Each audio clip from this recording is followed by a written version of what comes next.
Hello. Good afternoon, all. So this topic is related only for the new aspirants जो कि 10th class से pass out होके अभी 11th class में अभी जस्ट गए हैं 3-4 महीने और they are preparing for JEE mains and JEE advanced 2026। ठीक है, तो ये वीडियो जो है स्पेसिफिकली उन्हीं बच्चों के लिए है। तो उनके लिए अभी जो इनिशियल स्टेजेस में, हालांकि अभी 3-4 महीने हो चुके होंगे उनके कोचिंग ज्वाइन किए हुए भी, बट इनिशियल स्टेजेस में अभी कुछ चैप्टर्स वगैरह उन्होंने कोचिंग्स में कवर किए होंगे और उन्हें कुछ कुछ इश्यूज़ वगैरह आ रहे होंगे। तो वो इश्यूज़ को किस तरीके से हम लोग मिटिगेट कर सकते हैं और उनके प्रिपरेशंस को वो किस तरीके से स्ट्रीमलाइन कर सकते हैं, उससे रिलेटेड आज का ये वीडियो है। ठीक है, तो लेट्स बिगिन। प्रिपरेशन टिप्स हम लोग क्या करेंगे इस वाले वीडियो में, हम लोग स्टेप वाइज चलेंगे। हम लोग स्टेप्स में बताएंगे कि कैसे प्रिपरेशन आप लोगों को करनी चाहिए और किस तरीके से मतलब प्रिपरेशन होगी। ठीक है, will go step wise basically. तो पहला जो स्टेप है, step number one that is select your coaching. अगर तो आपने अभी तक कोचिंग सिलेक्ट नहीं किया है तो आप कोचिंग को अच्छे से सिलेक्ट कर लीजिए। 3 तरीके के आजकल कोचिंग चल रहे हैं। एक तो प्योरली ऑनलाइन, जैसे कि अन अकेडमी ऑनलाइन है, फिज़िक्स वाला ऑनलाइन है, वेदांतु है। ठीक है, एल एन डिजिटल है। ठीक है, E T C motion online हो गया है अभी, कुछ कुछ उसके ऑनलाइन, मोशन ऑनलाइन शुरू हुआ है। उसके अलावा जो प्योरली ऑफलाइन कोचिंग्स हैं, प्योरली ऑफलाइन कोचिंग्स लाइक आपके हो जाएंगे कोटा में एलन हो गया, रेजोनेंस हो गया, बंसल है, वाइब्रेंट है, अ, और बहुत सारे अलग अलग कोचिंग्स हैं। ठीक है, मैं किसी का नाम मिस कर रहा हूँ तो आपको पता है सारे कोचिंग जो भी पॉपुलर कोचिंग्स हैं।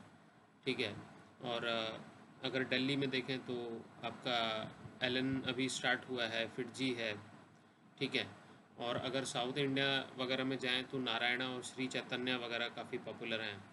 सीकर साइड में मैट्रिक्स करके एक नया कोई बहुत पॉपुलर स्टार्ट हुआ है। तो ऐसे there are N number of coachings. तो depending upon the place and depending upon the place of your preparation, अगर आप ऑफलाइन में ही जाना चाहते हैं तो first select the city at which you want to go. अगर कोटा में जाना चाहते हैं then accordingly you select the coaching. Offline में अभी 2 और ऑफलाइन में आए हैं, फिज़िक्स वाला का भी ऑफलाइन सेंटर खुला है, अन अकेडमी का भी खुला है। ठीक है, बट ये जो 2 सेंटर्स हैं ये एडटेक प्लेटफॉर्म से अभी बेसिकली हाइब्रिड मोड पे चलते हैं। ऑफलाइन हाइब्रिड मतलब ये तीसरा मोड है, क्योंकि कॉम्बिनेशन ऑफ ऑनलाइन और ऑफलाइन कोचिंग्स होता है। इसमें क्या होता है कि आपके क्लासेस तो ऑफलाइन होंगे, टेस्ट वगैरह जो कंडक्ट होंगे वो भी ऑफलाइन होंगे, बट उनके रिकॉर्डेड क्लासेस वगैरह आपको ऐप पर मिल जाएंगे। उसके अलावा जो ऑनलाइन क्लासेस वगैरह भी होते हैं वो उनके भी आपको कंप्लीट, जो नॉर्मल पीडब्ल्यू या फिर अन अकेडमी के जो नॉर्मल ऑनलाइन कोर्सेज हैं उनका भी कंप्लीट एक्सेस आपको मिल जाएगा। ठीक है, उस तरीके के शायद हाइब्रिड प्लेटफॉर्म्स होते हैं। तो first and the foremost thing is to select your coaching. ठीक है, ऑनलाइन कोचिंग्स में अपार्ट फ्रॉम जो कि अभी हमने देखा है, अपार्ट फ्रॉम द लेटेस्ट जो हमने कोचिंग सेंटर्स का जो नाम लिया था, आजकल स्टैंड अलोन टीचर्स भी अपने खुद के ऑनलाइन कोर्सेज वगैरह बेचते हैं, जो बहुत ही पॉपुलर अपने डोमेन में, आईआईटी जेई के डोमेन में जो एक्सपर्ट्स हैं वो। ठीक है, तो वो भी अपने ऑनलाइन कोर्सेज बेचते हैं। हम एक सेपरेट वीडियो इससे रिलेटेड बनाएंगे कि अगर आप इस टाइप के स्टैंड अलोन टीचर से पढ़ना चाहें तो कौन से टीचर्स इंडिया में हैं जो जेई एडवांस्ड और ओलंपियाड्स या फिर जेई मेंस के प्रिपरेशन के लिए बहुत ही अच्छे हैं। ठीक है, सिमिलरली एक और वीडियो ऐसा बनेगा जो कि नीट के प्रिपरेशन के लिए भी ऑनलाइन कौन से स्टैंड अलोन टीचर्स के कौन से कोर्सेज बहुत अच्छे हैं। ठीक है, चलिए, ये तो अगर आपने स्टेप नंबर 1 कंप्लीट कर लिया तो स्टेप नंबर 2 पर आते हैं। Step number 2 is make the proper class notes. एक बार आपने कोचिंग अपनी सिलेक्ट कर ली, आप वहाँ चाहे ऑफलाइन चाहे ऑनलाइन आप क्लासेस अटेंड कर रहे हैं, तो मेक श्योर करिएगा कि जो भी आपने क्लासेस किए हैं डेली बेसिस पे, जो भी क्लासेस चल रहे हैं उनके नोट्स अच्छे से बनाइए। क्लास में जो जो थ्योरी डिस्कस हुई है, जो फार्मूला, जो कंसेप्ट्स डिस्कस किए गए हैं, उसको अच्छे से डिटेल में लिख लीजिए। और मोस्ट इम्पॉर्टेंटली जो क्लास में क्वेश्चंस वगैरह जो डिस्कस किए गए हैं उसको अच्छे से बना लीजिए। ठीक है, नोट्स में उतार लीजिए बेसिकली। ठीक है, you have to just note those class questions also, this is very very important. ठीक है, तो अभी कुछ कुछ समस्या आती है लोगों को कि अगर आप क्लास में मतलब नोट्स बनाते हैं तो कुछ कुछ इश्यूज़ वगैरह बच्चे फेस करते हैं। तो पहला इशू ये है कि ऑफलाइन में ही पर्टिकुलरली पहला इशू ये है कि कुछ टीचर्स वगैरह कुछ फैकल्टी हो सकता है आपके बहुत फास्ट पढ़ाते हैं, फटाफट फटाफट टॉपिक करा दिया, फटाफट क्वेश्चंस वगैरह करा दिए। हो सकता है उनका करिकुलम ही उनको अलाउ नहीं करता स्लो पढ़ाने का, तो इसलिए थोड़ा सा फास्ट चले जाते हैं। और कुछ बच्चे ऐसे होते हैं जो उस पेस को पकड़ नहीं पाते हैं, उनको समझ में तो नहीं आता क्लास में, लेकिन वो फिर भी कोशिश करते हैं कि वो उसको नोट डाउन तो कर लें, बट नोट डाउन करने का भी टाइम नहीं मिल पाता है। तो ये एक बहुत बड़ी प्रॉब्लम है। उसी हिसाब से आप अपनी कोचिंग भी सिलेक्ट करो। अगर आप इस टाइप के कोचिंग में जा रहे हो जहाँ पे आप नोट्स बनाने, नोट्स उतारने का भी आपको टाइम नहीं दिया जाता है, तो ये बहुत ही डेट्रीमेंटल हो जाएगा। फिर उससे बेटर है कि आप ऑल्टरनेटिव्स देखो, ऑनलाइन वगैरह में देखो, यूट्यूब वगैरह में देखो, दूसरे रिसोर्सेज देखो ऑनलाइन के, दूसरे प्लेटफॉर्म्स एक्सप्लोर करो जहाँ से आप एक्चुअली में नोट्स अच्छे से बना सकते हो।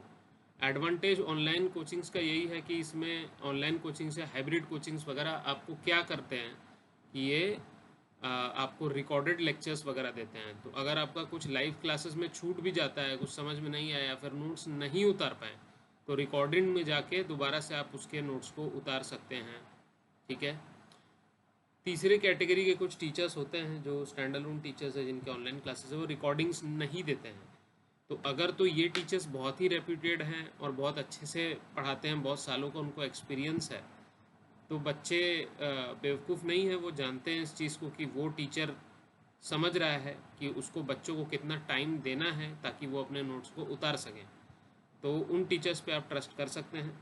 अदरवाइज़ जिन टीचर्स को आप नहीं जानते हैं तो उनसे ऑनलाइन पढ़ने का पॉइंट इसलिए नहीं है क्योंकि अगर वो रिकॉर्डिंग्स नहीं दे रहे हैं then there is no point. ठीक है, फिर आपको समझ में नहीं आएगा तो फिर आप कैसे नोट्स को उतार पाएंगे।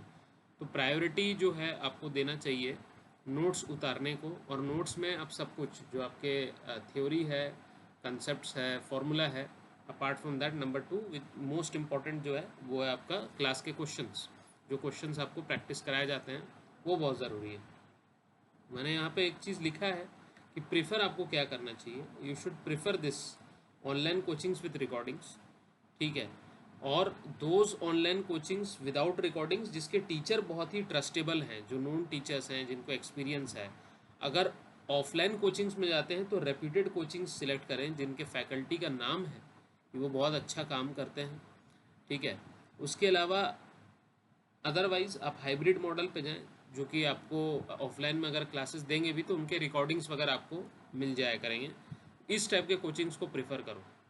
ठीक है, तो एक बार नोट्स बना लिया तो अब आपको क्या करना है, एक चीज़ बहुत इम्पॉर्टेंट है जो स्टेप नंबर 3 में मैंने बताया है, एट होम जब घर आ जाते हो तो सेम डे उन नोट्स को एक बार पढ़ लो, रिवाइज द नोट्स। और जब नोट्स पढ़ोगे तो उस नोट्स में जो भी फॉर्मूले हैं उसको हाईलाइट कर लेना, हाईलाइटर से इस तरीके से उन नोट्स को हाईलाइट कर लेना, लाइक दिस। ठीक है, जो और किस चीज़ को हाईलाइट करना है, सब चीज़ को नहीं हाईलाइट करना है। You should know, you should understand कि किस चीज़ को मुझे हाईलाइट करना है और किस चीज़ को मुझे हाईलाइट नहीं करना है। सो आपको क्या हाईलाइट करना है, आपको सिर्फ फॉर्मूला हाईलाइट करना है या फिर मोस्ट इंपॉर्टेंट कंसेप्ट हाईलाइट करना है। ठीक है, पूरी बुक या पूरी थ्योरी या पूरी कॉपी को हाईलाइट नहीं करना है। ठीक है, क्वेश्चंस को हाईलाइट नहीं करना है, तो आपको सिर्फ फॉर्मूला हाईलाइट करना है। दूसरा, जब आप नोट्स को रिवाइज करेंगे, do the class questions again. जो क्लास में जो आपने नोट्स उतार लिए थे उनको दोबारा से घर आ करके दोबारा से बनाओ, खुद से बनाओ। नहीं बन रहा फिर से सोल्यूशन देखो, एक बार उसको थॉरो एनालिसिस फिर से करो उसका। जो क्लास में जो क्वेश्चंस आपको कराए गए हैं सेम डे घर आके जब नोट्स रिवाइज करोगे तो उन क्लास क्वेश्चंस को दोबारा गो थ्रू करना है, पहले खुद से अटेम्प्ट करना है, नहीं बने तो सोल्यूशन क्लास नोट्स वाले देख लेने हैं। एक बार गो थ्रू करना है और जो इम्पोर्टेंट क्लास नोट्स के क्वेश्चंस आपको लगे उसको आपको क्या करना है, उसको आपको टिक कर लेना है। टिक टिक द इम्पोर्टेंट क्वेश्चंस, ऐसे टिक कर लो, ऐसे स्टार बना लो, ऐसे फ्लैग बना लो, जो मर्जी करना है करो।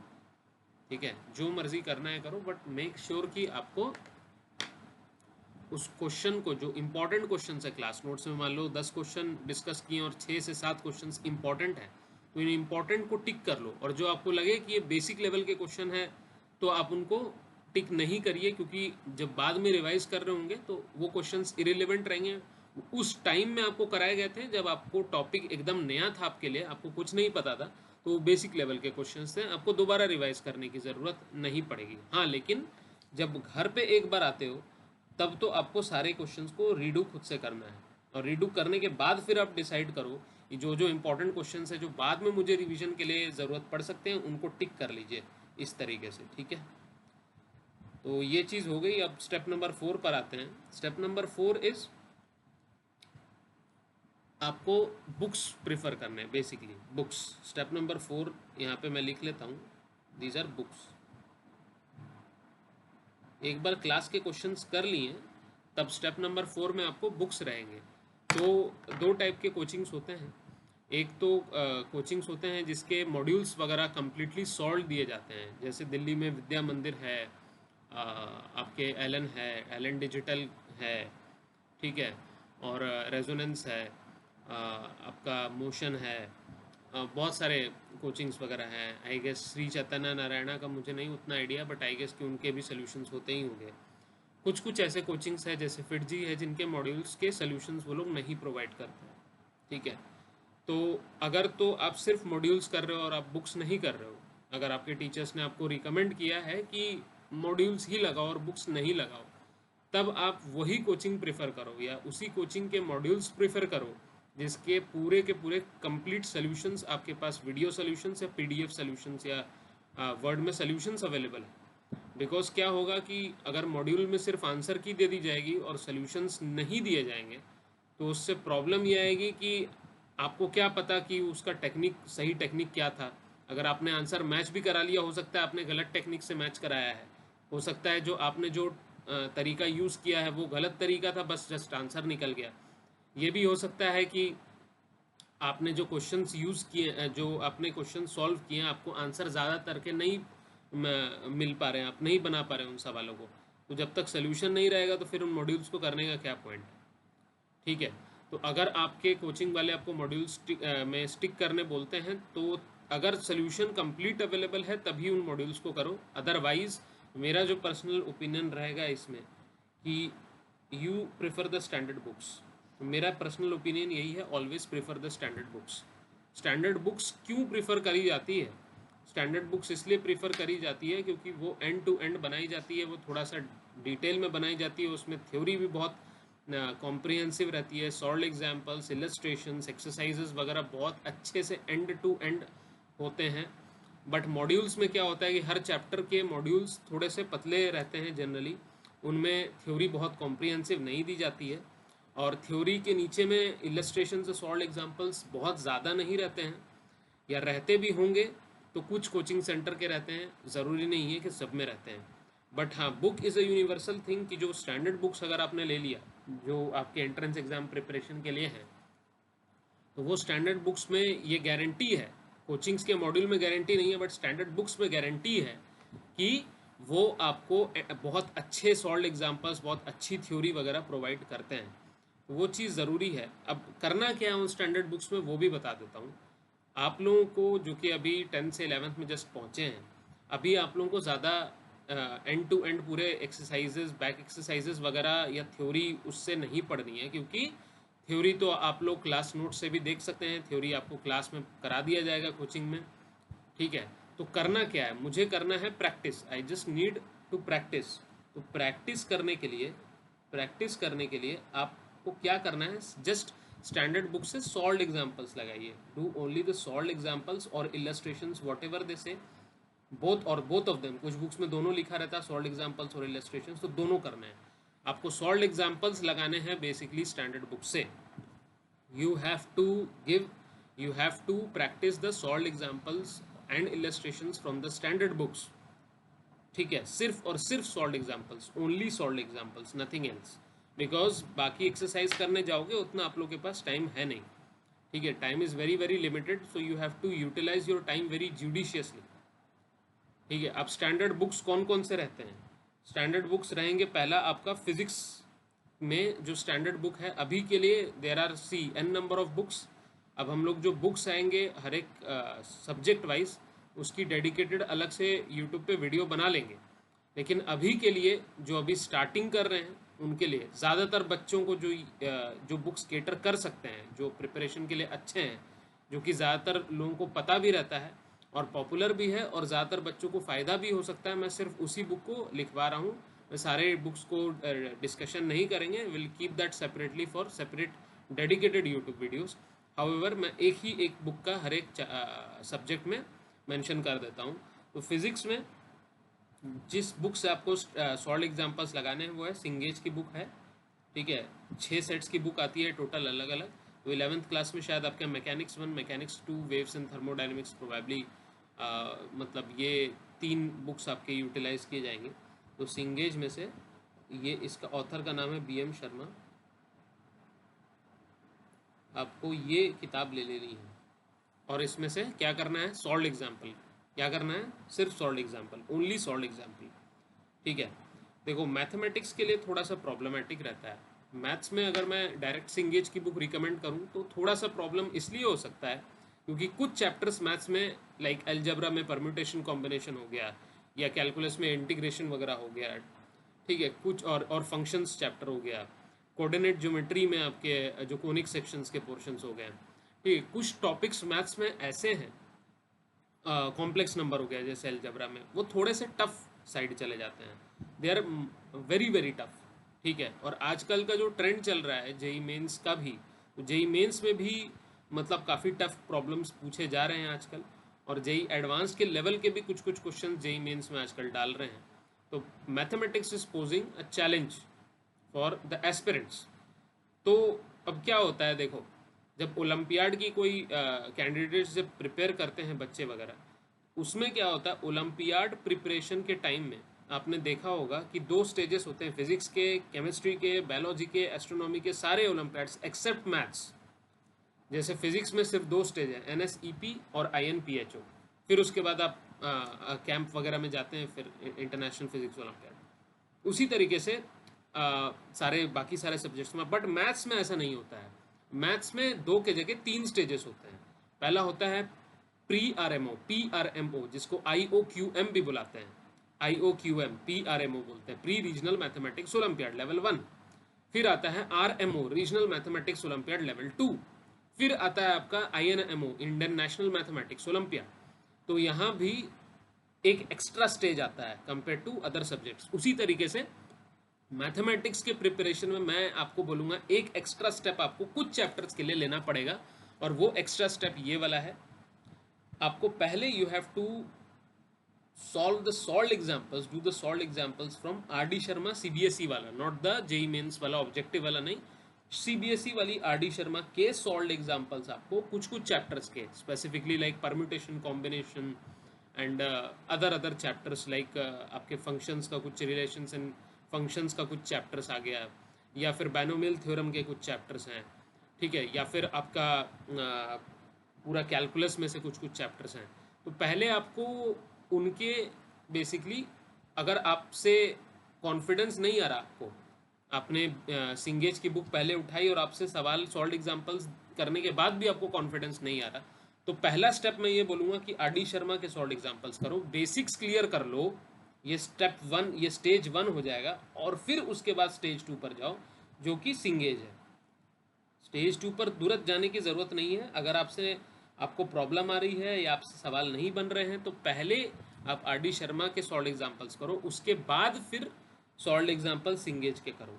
ठीक है, तो ये 2 स्टेजेस में करना है। ठीक है, हाँ, लेकिन जो इजी चैप्टर्स हैं जैसे कि आपके वेक्टर 3D वगैरह हो गया, ठीक है, और आपके कुछ कुछ चैप्टर्स और भी इजी हैं, अलजेब्रा के भी, मैट्रिसेस डिटर्मिनेंट जैसे हो गए, तो इसमें क्या है, you can skip RD Sharma, directly go to solve Cengage के solve examples and illustrations.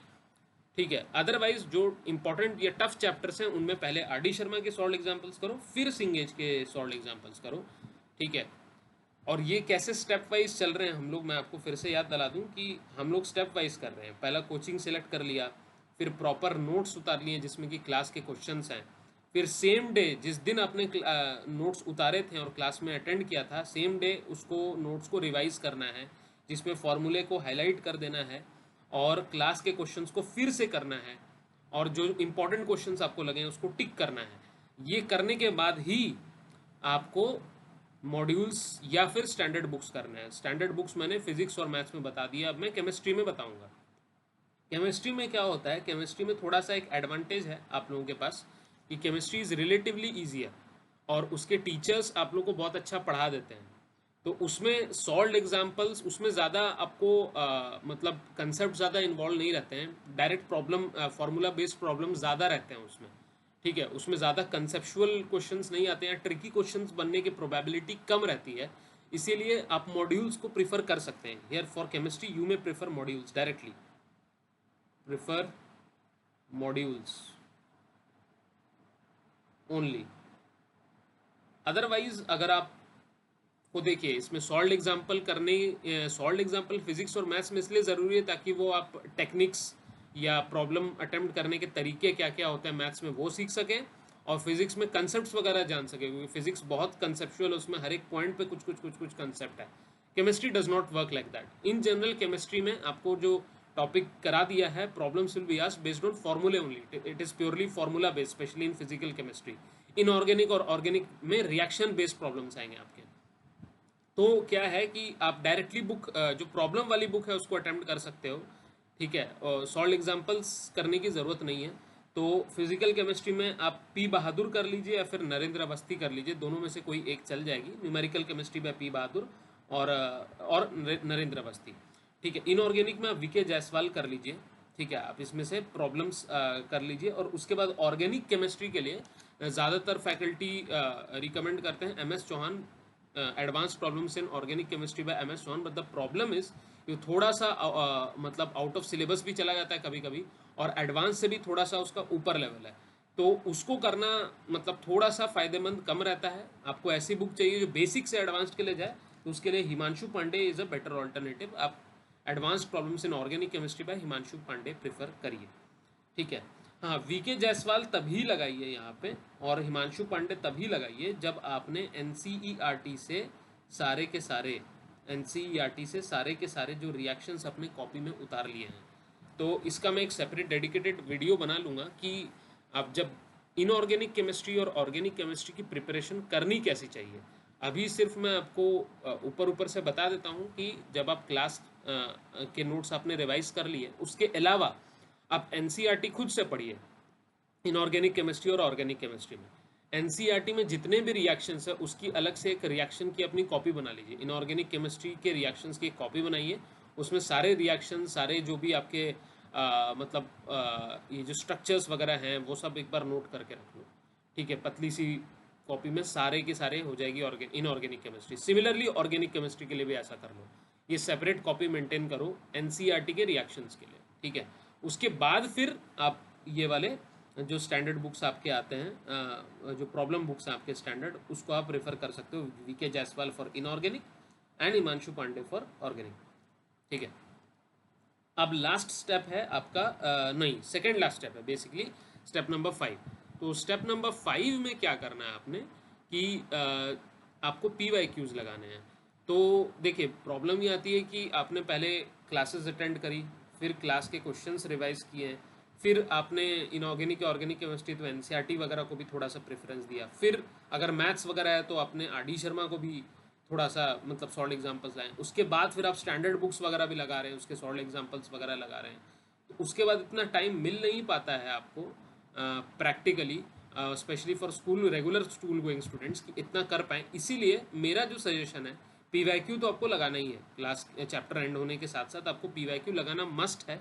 But क्या मस्ट है, इसमें 2 टाइप के PYQs है, जेई मेंस के PYQs और जेई एडवांस्ड के PYQs। तो जेई एडवांस्ड के जो PYQs हैं, अगर टाइम ना मिले तो for that moment you can skip it, and बाद में जब चैप्टर्स जब रिवीजन होगा 11th क्लास का या 12th क्लास का, तब आप इनके PYQs बाद में टच कर सकते हैं।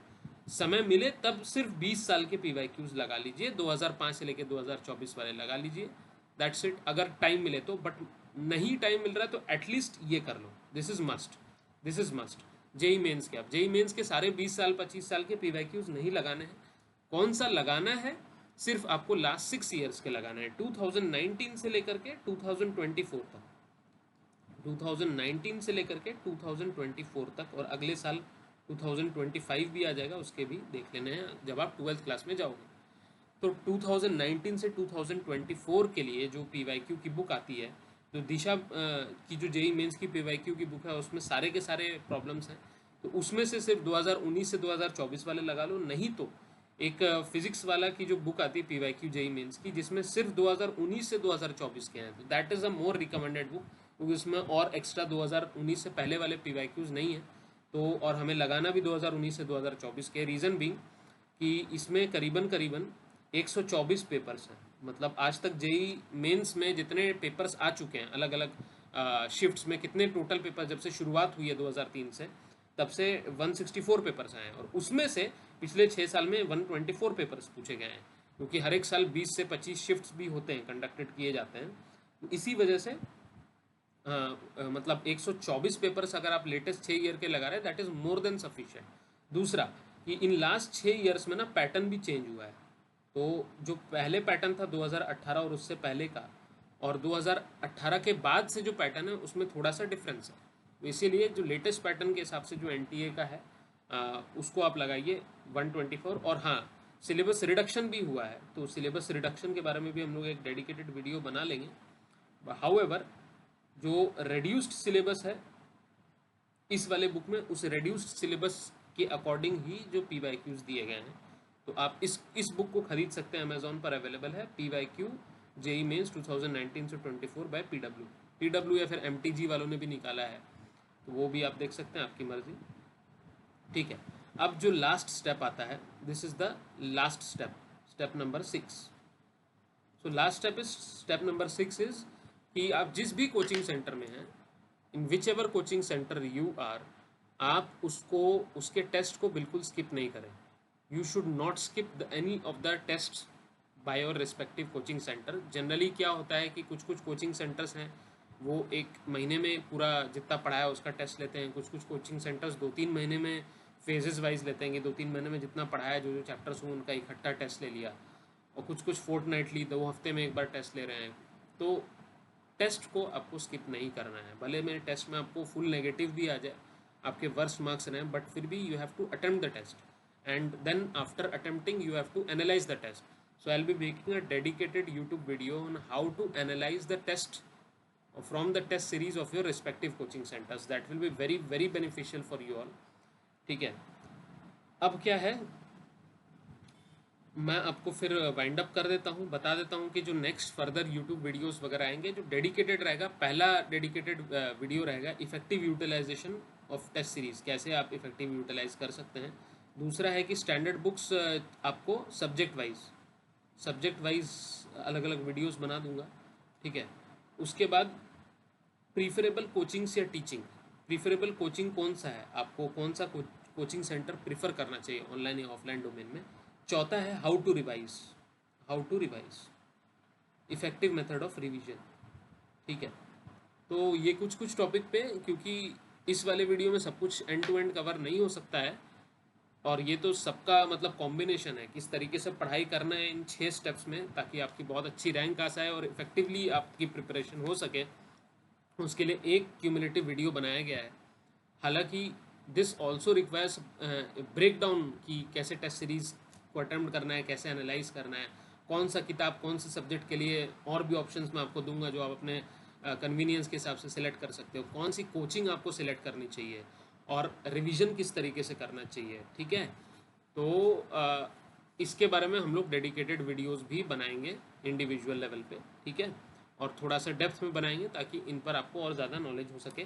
हालांकि I hope and I expect कि इस वीडियो से जो भी एस्पिरेंट्स है, जो भी इस वीडियो को देख पाएंगे, उनको ज़रूर कुछ ना कुछ बेनिफिट मिलेगा, उनको बेसिक लेवल पर समझ में आ जाएगा कि उनको तैयारी करनी कैसी है, कौन से बुक्स करने हैं इनिशियल फेजेस में, किस तरीके से किस सीक्वेंस में आपको जाना है, नोट्स क्या बनाना है, कैसे बनाना है, रिवाइज कैसे करना है, टेस्ट सीरीज़ की इंपॉर्टेंस, ये सब जो मैंने बताया है, अगर आप इस वीडियो को भी अच्छे से फॉलो करें तो आपकी प्रिपरेशन बहुत अच्छी हो सकती है, ठीक है। So thank you so much. In case of any further doubts, you feel free to ask in the comment section. Okay, thank you.